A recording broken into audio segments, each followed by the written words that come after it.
Hello and good morning, everyone. This is Shikha Agrawal. Welcome to Adda UGC Net English Literature Platform.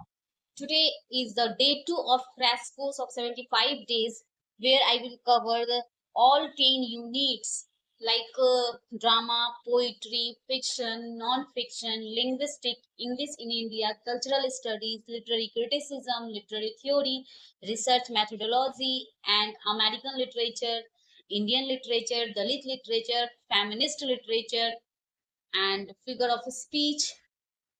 Everything I will cover in this 75 days. This course is made after the analysis of 20 years question of UGC net examination 20 साल के questions को analyse करके concept को break down करके after date ये crash course आपके लिए बिल्कुल फ्री ऑफ कॉस्ट यूट्यूब पे अवेलेबल है। और इस वीडियोस का पीडीएफ आप मेरे टेलीग्राम लिंक को ज्वाइन करके जो इस वीडियो के डिस्क्रिप्शन में दी गई है बिल्कुल फ्री ऑफ कॉस्ट ले सकते हो। ये क्रैश कोर्स उन लोगों के लिए है स्पेशली जो पेड कोर्स में पे नहीं कर सकते हैं, और उन लोगों के लिए है जो to the point in 75 days में यूजीसी नेट क्वालिफाई करना चाहते हैं, जेआरएफ क्वालिफाई करना चाहते हैं। तो मेरे एक एक लाइन को बिल्कुल चित्त को शांत करके आप सुने और एक एक पॉइंट पे लिखे गए पॉइंट्स पे बोले गए पॉइंट्स पे फोकस करें। Let's continue the series. हमने डे फर्स्ट में ड्रामा के ओरिजिन्स को समझा था कि कैसे ड्रामा ग्रीक लिटरेचर से आया, ग्रीक से इवेल्युएट हुआ, वहां के फेस्टिवल डायनोसिया से। फिर जब रोमन एम्पायर ने ग्रीक पर हमला किया और ग्रीक को कैप्चर किया तो वहां के कल्चर, वहां की सोसाइटी, वहां के लिटरेचर से वो काफी इन्फ्लुएंस्ड हो गए। तो रोमन ने ग्रीक को इमिटेट किया अपने लैंग्वेज में, वहां के लिटरेचर को ट्रांसलेट किया लैटिन लैंग्वेज में। लेकिन इनका टोन जो होता था लिटरेचर का वो सीरियस नहीं होके थोड़ा लाइटर इन टोन होता था, कॉमेडी के फॉर्म में होता था। प्योरली कॉमेडी नहीं होती थी, एक सटायर के रूप में उन्होंने इमिटेट किया था ग्रीक लिटरेचर्स को लाइटर इन टोन में। उसके बाद जब क्रिश्चियनिटी बढ़ी, क्रिश्चियन लोगों के जो प्रचारक थे वो उन्होंने देखा कि रोमन ड्रामा जो है, जो ग्रीक से इन्फ्लुएंस्ड होकर के एक कॉमिकल वे में रिप्रेजेंट किया जा रहा है सोसाइटी में, वो काफी वल्गैरिटी की तरफ टर्न ले रहा है। सोसाइटी को कोई मॉरल लेसन वो नहीं दे पा रही है। सो ये इमोरल है, इसको बंद करो। तो यहाँ पे ड्रामा का डिक्लाइन होने लगता है। फिर जब रोमन ने ब्रिटिश पर हमला किया और ब्रिटिश की के क्षेत्रों को अपने अंदर कैप्चर किया, तो वहां वो अपना कल्चर और अपनी लिटरेचर्स को भी लेके गए और ब्रिटेन वहां से काफी इन्फ्लुएंस्ड हुआ। तो आश्चर्य की यह बात है कि जो क्रिश्चियनिटी ने रोमन ड्रामा को डिक्लाइन की तरफ ले गया था इमोरल बता के, वही क्रिश्चियनिटी मिडिएवल एज में ब्रिटेन में सबसे पहले ड्रामा को स्टार्ट किया था अपने चर्च के अंदर लिटर्जिकल फॉर्म में। मैं अब बताऊंगी कि कैसे ड्रामा का ओरिजिन ब्रिटेन में होता है। पहले चर्च में परफॉर्म किए जाते हैं, फिर वो चर्च से बाहर निकल के गली में, मेले में, विलेज में परफॉर्म किए जाते हैं, फिर राजा महाराजाओं के लिए रॉयल कोर्ट में परफॉर्म किए जाते हैं, फिर धीरे धीरे कोई किसी किसी रिचुअल्स में, किसी सेरेमनी में परफॉर्म किए जाते हैं, फिर वो सेक्युलर की तरफ बढ़ता है और एक प्रोफेशनल प्ले हाउस कैसे बिल्डअप होता है ड्रामा के लिए, आइए हम समझते हैं बिल्कुल एकदम क्लियर वे में। ठीक है, लेट्स कंटिन्यू द सीरीज। अच्छे से एक्सप्लेन करती हूँ। डे वन में जैसे मैंने समझा उसको कंटिन्यू करती हूँ। अब ड्रामा जो है ब्रिटेन में आ गया, और ब्रिटेन में जो 10th to 12th सेंचुरी के अराउंड जो क्लर्जीमैन थे, उन्होंने सोचा कि क्यों ना हम अपने बिब्लिकल स्टोरीज को, बिब्लिकल थीम को, बाइबल में जो बातें लिखी गई है उसको स्टेज पे चर्च के अंदर ही परफॉर्म करके लोगों को एजुकेट करें, जो कि बुक्स नहीं पढ़ सकते हैं, जो लैटिन लैंग्वेज पढ़ नहीं सकते हैं, और एक स्ट्रॉन्ग इमिटेशन, स्ट्रॉन्ग मैसेज देने की कोशिश करे। तो सबसे पहले लिटर्जिकल प्लेज स्टार्ट हुआ इनसाइड द चर्च। अभी तक ड्रामा नहीं बोला जाता है इन परफॉर्मेंस को, इन परफॉर्मेंस को अभी तक प्लेज ही बोला जाता है, ड्रामा वर्ड का अभी ब्रिटेन में यूज भी नहीं किया गया है, ठीक है। और क्रिश्चियन वर्शिप के लिए यूज किया जाने लगा। ये लोग जो अपने परफॉर्मेंस को परफॉर्म करते थे चर्च के अंदर, उनकी लैंग्वेज लैटिन होती थी, the language of the church. Performance जो होती थी वो चर्च के ही मेंबर, क्लर्जी मेंबर्स के द्वारा या चर्च के अदर मेंबर्स के द्वारा ही परफॉर्म की जाती थी, और कोई सोसाइटी के जनरल लोग यहाँ पे परफॉर्मेंस नहीं कर सकते थे। इनका थीम क्या होता था कि ये बाइबल बेस्ड स्टोरीज को बताते थे, जैसे कि जीसस का बर्थ कैसे हुआ, उसका प्यूरिफिकेशन कैसे हुआ, सारी बाइबल की स्टोरी को एक्सप्लेन करते थे। उनका मेन पर्पस था to educate the illiterate masses, जो ज्यादा पढ़ी लिखी मासेज नहीं है उनको एजुकेट करना, बाइबल की टीचिंग देना परफॉर्मेंस करके, ठीक है। फिर नेक्स्ट होता है कि ये परफॉर्मेंस तो ड्रामा का जो परफॉर्मेंस है, जो प्लेज का परफॉर्मेंस है, अभी तक वो चर्च के अंदर परफॉर्म किया जा रहा था।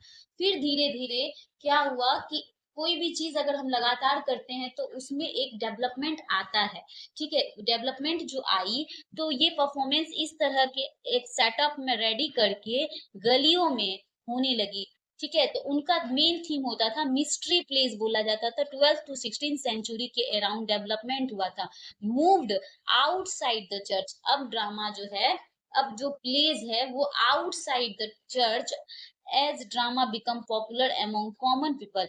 उन्होंने सोचा क्यों ना हम बिब्लिकल स्टोरी, सेंस के लाइफ को, मिरेकल स्टोरीज को घूम घूम करके लोगों को बताएं और एजुकेट करें, ठीक है।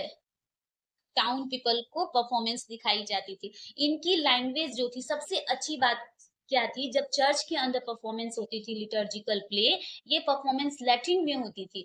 लेकिन अब एक रिफॉर्मेशन आया कि ये जो परफॉर्मेंस ये सेटअप में रेडी करके की जाती थी टाउन में, मेले में या गलियों में, तो वो उन्हीं लोगों के लिए की जाती थी जो उस भाषा में की जाती थी जिसको ज्यादा समझे। तो उस time 12th to 16th century के अराउंड जो लैंग्वेज ब्रिटेन में लोग काफी समझते थे, कॉमन लैंग्वेज जो थी वो इंग्लिश थी, ना कि लैटिन थी। लैटिन जो थी वो इंटेलेक्चुअल्स की लैंग्वेज थी, अपर क्लास की लैंग्वेज थी। थीम क्या था, इंटायर बिब्लिकल साइकिल को बताना, क्रिएशन ऑफ लास्ट जजमेंट को बताना। पर्पस था to teach the entertain through the dramatized biblical story, लोगों को इंटरटेन करना बिब्लिकल स्टोरीज से।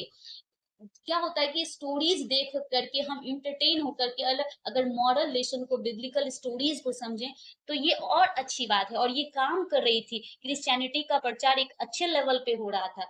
ये जो साइकिल बनाई गई है, जैसे कि York cycle, Chester cycle, Wakefield cycle, and town, ये आपका यूजीसी नेट का प्रीवियस ईयर क्वेश्चन है guys.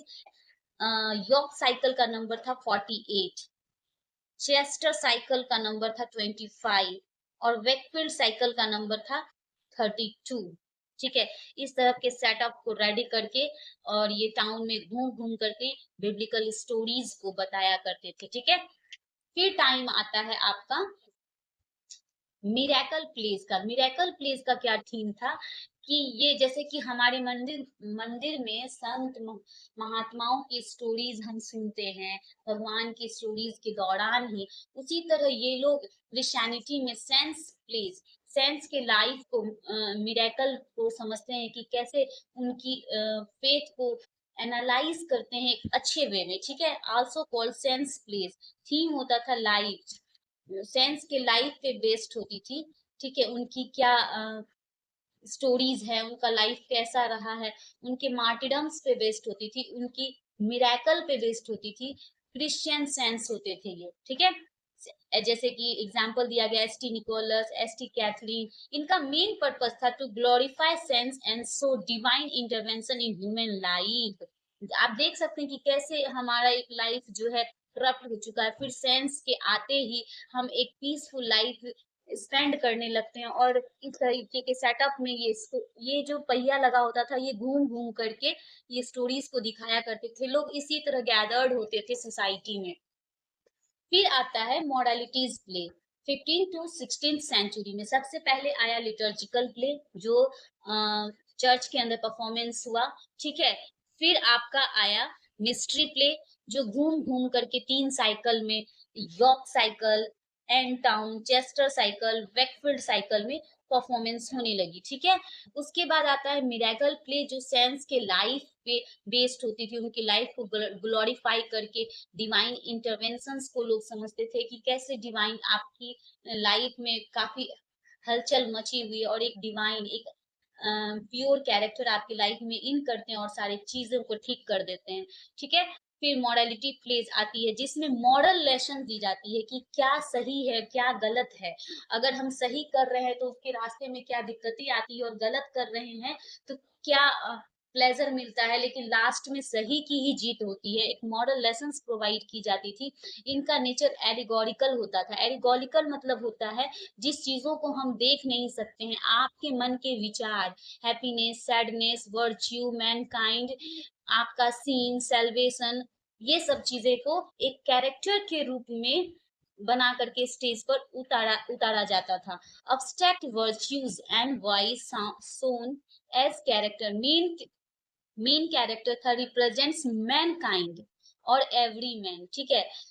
Purpose to teach Christian ethics, Christian की इथिक्स को बताना, ठीक है। And the moral struggle between good and evil. Just मैंने बताया कि अगर आप अपने लाइफ में अपने कर्म को गुड वे में करते हैं तो क्या स्ट्रगल होती है और इविल में क्या स्ट्रगल होती है, इन सबको क्लैरिफाई करके लोगों को बिब्लिकल इथिक्स, क्रिश्चियनिटी की इथिक्स को इंट्रोड्यूस करना।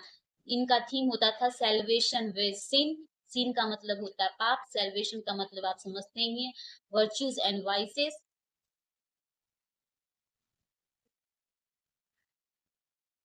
उसके बाद फेमस ये बुक्स जो है यूजीसी नेट का फेवरेट टॉपिक है, जो कि यूजीसी नेट में बार बार रिपीटेड वे में पूछा गया है। इस टॉपिक को आप थोड़ा सा डिटेल्ड वे में रेडी कर ले।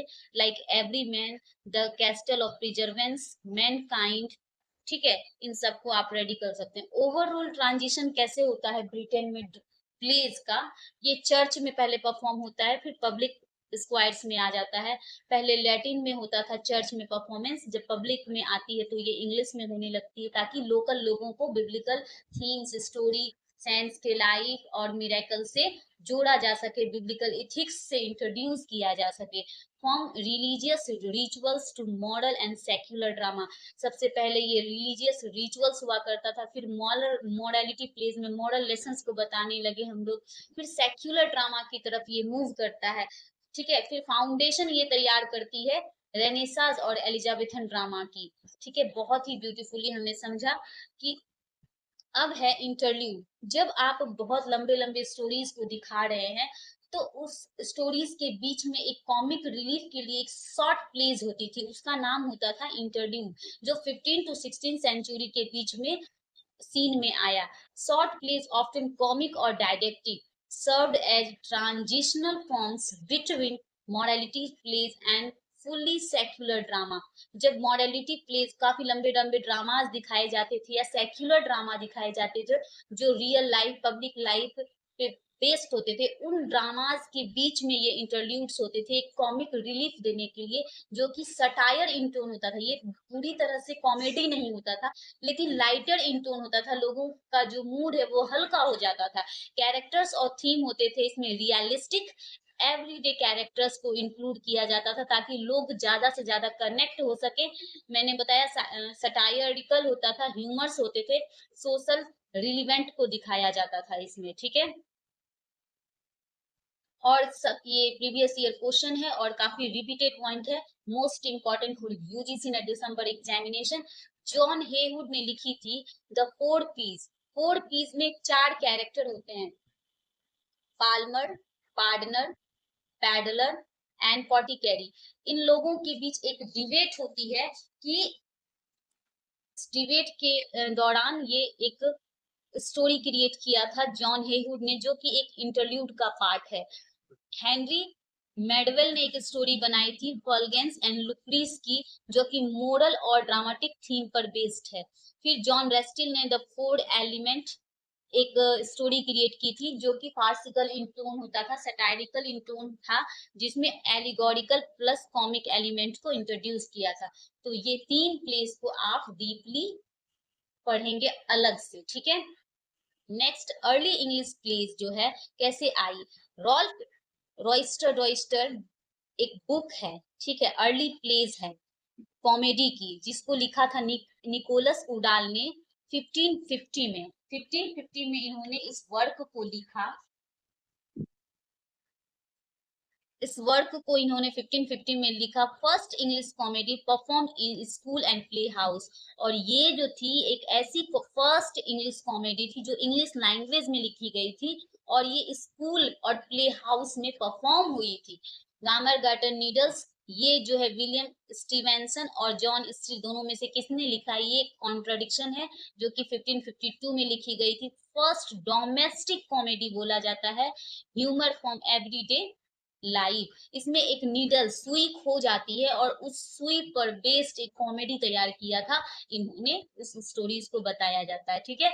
और लास्ट है गॉडबोडक, काफी पॉपुलर है, फेरेक्स एंड पॉरेक्स की स्टोरी है, Thomas Norton and Thomas Sackville ने लिखा था 1561 में।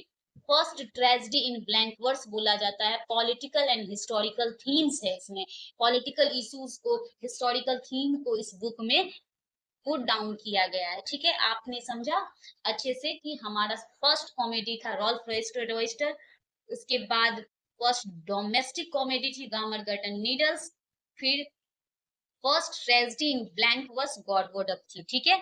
नेक्स्ट है जो इंटरल्यूड है, उस वो क्या थी, इंटरल्यूड होती थी, शॉर्ट ह्यूमर्स होते थे इसमें, डायडेक्टिक लेसन होते थे, जो कि एक ब्रीज बना क्योंकि इसमें डेली लाइफ कैरेक्टर को जो इन्वॉल्व किया गया।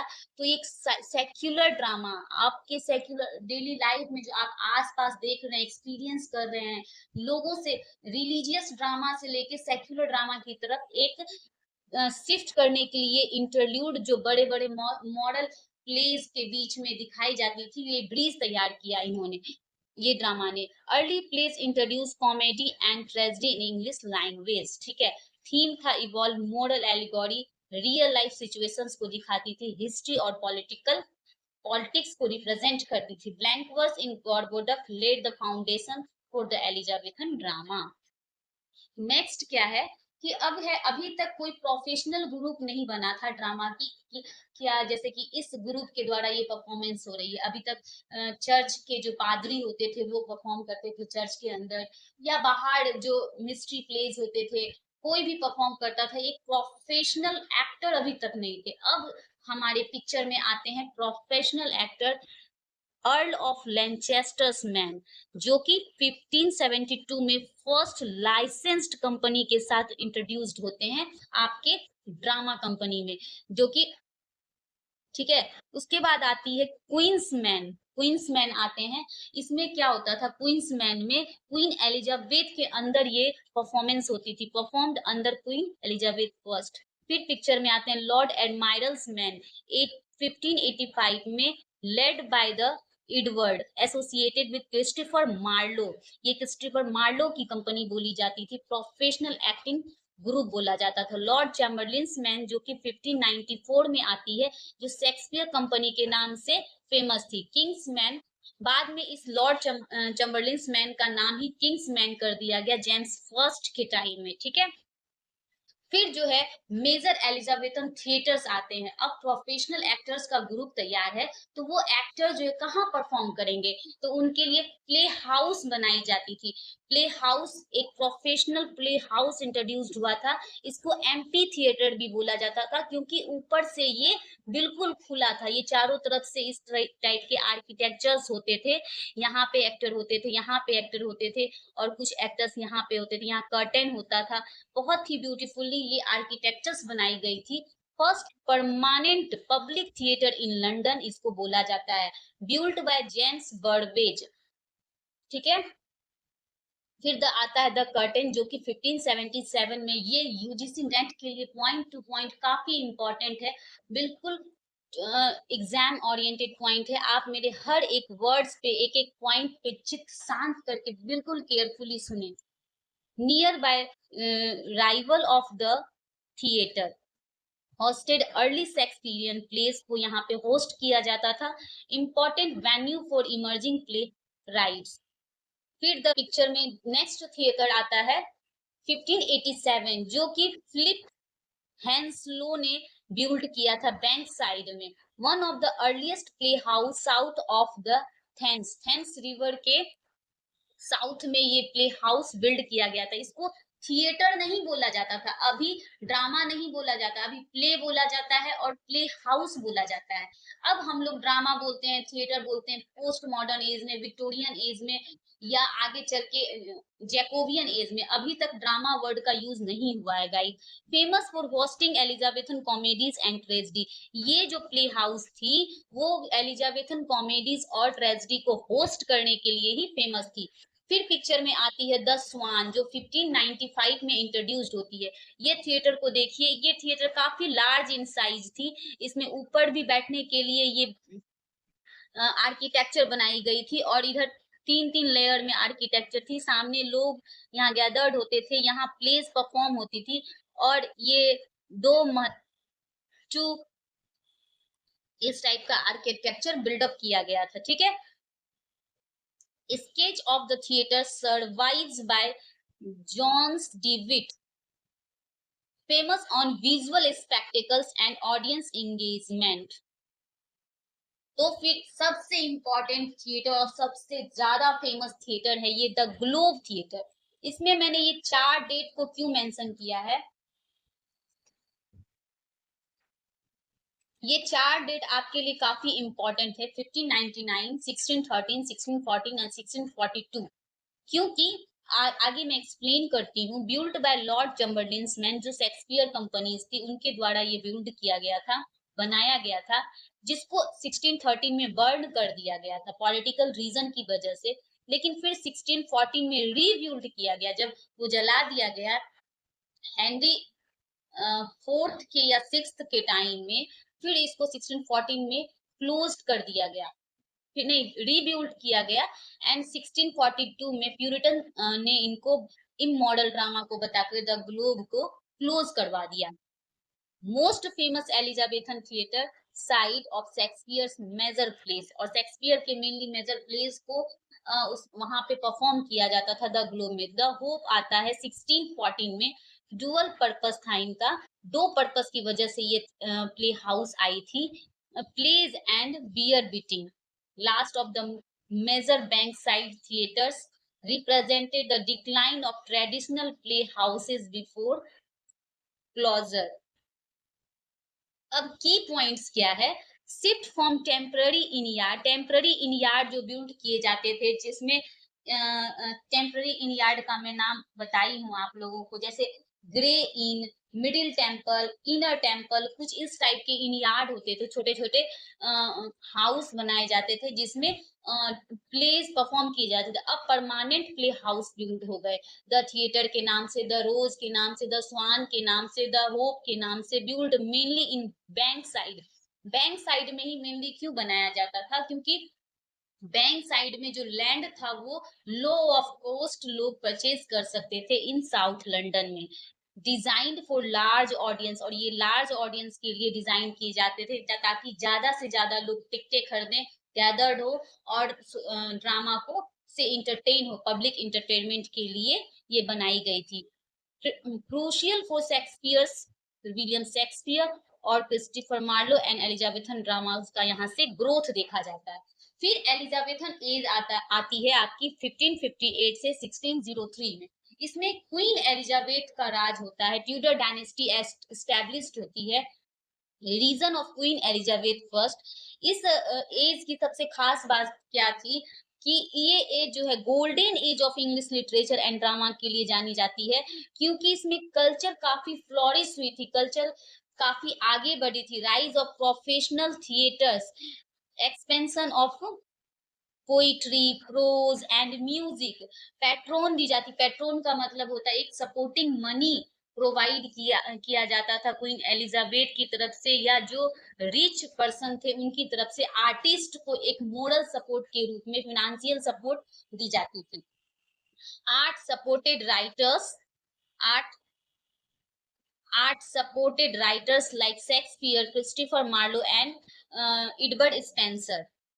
अब एलिजाबेथन एज में ड्रामा का हाइलाइट्स कैसे होता है, क्योंकि यहाँ पे डेवलपमेंट ऑफ पब्लिक थिएटर का डेवलपमेंट मैंने अभी दिखाया कि the theatre, the curtain, the globe कैसे आती है पिक्चर्स में। इमरजेंस ऑफ सेक्युलर प्लेज का मतलब रियल लाइफ बेस्ड प्लेज जो है परफॉर्म होने लगते हैं, कॉमेडीज परफॉर्म होने लगती है, ट्रेजेडीज परफॉर्म होने लगती है, हिस्टोरिकल प्लेज परफॉर्म होने लगते हैं। यूज ऑफ ब्लैंक वर्स का मतलब होता है मोटा मोटी आप समझे बोलचाल की भाषा, becomes standard for the serious drama। ठीक है, प्ले राइट्स एंड वर्क्स जो थे इसमें एलिजाबेथन एज में विलियम शेक्सपियर थे, क्रिस्टोफर मार्लो थे, बेन जॉनसन थे, जिन्होंने ये सारे प्लेस को लिखी है। ठीक है, ट्रेंड और थीम्स क्या था एलिजाबेथन ड्रामा का? Focus on human experience. Elizabethan जो ड्रामा थी वो ह्यूमन एक्सपीरियंस पे बेस्ड थी। ऐसे भी शेक्सपियर के जो भी ड्रामा है वो काफी ह्यूमन प्रैक्टिकल लाइफ पे बेस्ड होते थे, पॉलिटिक्स पे, हिस्ट्री पे और मॉरल रिलेशंस पे, मॉरलिटी पे बेस्ड होती थी। Blend on classical influence Greek और रोमन विथ इंग्लिश कल्चर। ठीक है, theatre become popular social activity for all classes, upper class, middle class, lower class, सभी लोग थिएटर से जुड़ने लगे, क्योंकि थिएटर में जो टिकटें होती थी वो सभी क्लासेस के लिए थी, कि जो अपर क्लास है वो एक सीट बनाई गई थी कि वो अपर वे में बैठेंगे, फिर लोअर क्लास लो बर्थ में बैठेंगे, फिर जो जो जनरल है जो कम पैसे दे सकते वो स्टेज के सामने खड़े होकर के शोज को देखेंगे। इस टाइप का फीचर्स होता था। की फीचर्स है प्रोफेशनल एक्टिंग कंपनी, अभी मैंने बताया कि lord chamberlain's man, king men's and ये सब टाइप की एक्टिंग कंपनीज पिक्चर में आई। सपोर्टेड फॉर पैट्रॉन, जिनको एक financial moral support of the economical support महारानी एलिजाबेथन के द्वारा प्रोवाइड की जाती थी आर्ट और कल्चर को आगे बढ़ाने के लिए। Place performed in open air, मैंने दिखाया कि सारे जो थिएटर थे एलिजाबेथन एज में, वो द थिएटर हो, ग्लोब हो, स्मान हो, सभी एम्प्टी थिएटर्स के रूप में थे। ऑडियंस पार्टिसिपेशन एंड इंटरेक्शन जो है काफी कॉमन हो गया था, क्योंकि सभी एरा ऑफ सोसाइटी के लोग यहाँ पे आकर के ड्रामा को देखते थे। तो आपने देखा कि ओरिजिन ऑफ ड्रामा से हम एलिजाबेथन ड्रामा की ओर काफी ब्यूटीफुली मूव कर चुके हैं, और एक आपका माइंड मैप रेडी हो चुका है कि कैसे ग्रीक से ड्रामा आई, रोमन ने इंट्रोड्यूस किया, ब्रिटेन में वो चर्च के अंदर परफॉर्म होने लगी, फिर चर्च से धीरे धीरे ड्रामा निकली और गलियों में, विलेजों में परफॉर्म होने लगी, जिसका नाम मिस्ट्री प्ले था, जो बिब्लिकल स्टोरीज पर बेस्ड होती थी। फिर मिरेकल प्लेस आती है जो कि सेंस के लाइफ पर बेस्ड होती थी, उनके मार्टिडम पे, उनके मिरेकल पे बेस्ड होती थी। फिर आती है पिक्चर में इंटरल्यूड से मैंने जाना कि जॉन हेवुड, हेनरी मैडवेल कैसे इंट्रोड्यूस करते हैं ड्रामा को। फिर इंट्रोड्यूस होती है और इंटरल्यूड ने एक ब्रिज तैयार किया रिलीजियस स्टोरीज ऑफ ड्रामा से सेक्युलर स्टोरीज ऑफ ड्रामा की तरफ, हमने काफी ब्यूटीफुली जाना। उसके बाद हमने जाना फिर राल्फ रोइस्टर गॉमर गट एंड नीडल्स कॉर्बोडोक को हमने जाना काफी ब्यूटीफुली। हमने फिर जाना कि कैसे एक्टिंग कंपनी फॉर्म होती है, अलग अलग प्रोफेशनल एक्टर्स की कंपनी आती है, फिर उस प्रोफेशनल एक्टर्स के लिए एक प्रोफेशनल प्ले हाउसेस बनाई जाती है, उनके क्रोनोलॉजी को हमने काफी समझा अच्छे से। फिर एलिजाबेथन एज को हमने समझा कि एलिजाबेथन एज के क्या फीचर्स के क्या की पॉइंट्स थे। सो अगर आपको ये वीडियो एग्जाम ओरिएंटेड पसंद आ रही है तो आप इस वीडियो को लाइक करें और सब्सक्राइब कर ले चैनल। अगले नेक्स्ट 75 डेज में मैं टोटल 75 डेज में ऑल 10 यूनिट्स को कवर करूंगी, जिसमें आपके पास इतनी नॉलेज हो जाएगी, अगर आप एक एक पॉइंट्स को काफी ब्यूटीफुली देख रहे हो, कॉन्सेंट्रेट होके देख रहे हो, तो आप एग्जाम में क्वेश्चन जरूर सॉल्व करो। एक यूनिट कंफर्म होने के बाद मैं उससे रिलेटेड PYQs प्रैक्टिस करवाऊंगी, ताकि आप एग्जामिनेशन के क्वेश्चंस के ट्रेंड को समझ सकें कि किस टाइप की क्वेश्चन फॉर्म की जा रही है। Thank you so much, have a nice day.